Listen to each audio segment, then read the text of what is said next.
လိပ်ပြလုံးနဲ့ဘသူ့မှဒုက္ခမပေးဘူးဆိုတဲ့စိတ်နဲ့အယူသားဆုံးနေထိုင်ပါတယ်ဒါကြောင့်လည်းကုကူလိပ်ပြလုံးနဲ့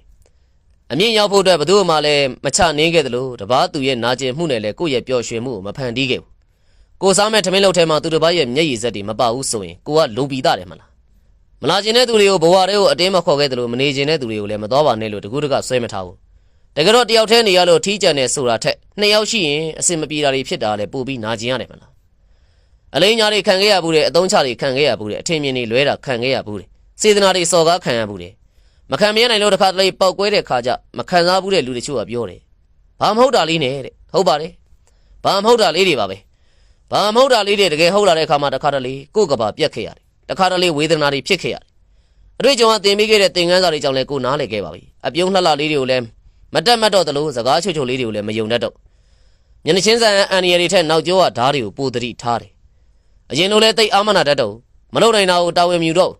မကြိုက်ရင်မကြိုက်ဘူးမပေးနိုင်ရင်မပေးနိုင်ဘူးမကူညီနိုင်ရင်မကူညီနိုင်ဘူးပဲဟန်ဆောင်ပြီးပြောရမယ်ဆိုရင်လည်းကိုတောင်မှမုန်းတယ်ကိုဖြစ်ရင်ဘသူကခံပါလေကိုဖြစ်ရင်ကိုပဲခံရမှာတော့ဘသူပဲပါပဲပြောကိုကြိုက်တာကိုလုပ်မယ်အရေးကြီးတာကလည်းကိုချင်းတရားမပြတ်ဖို့ပဲမလား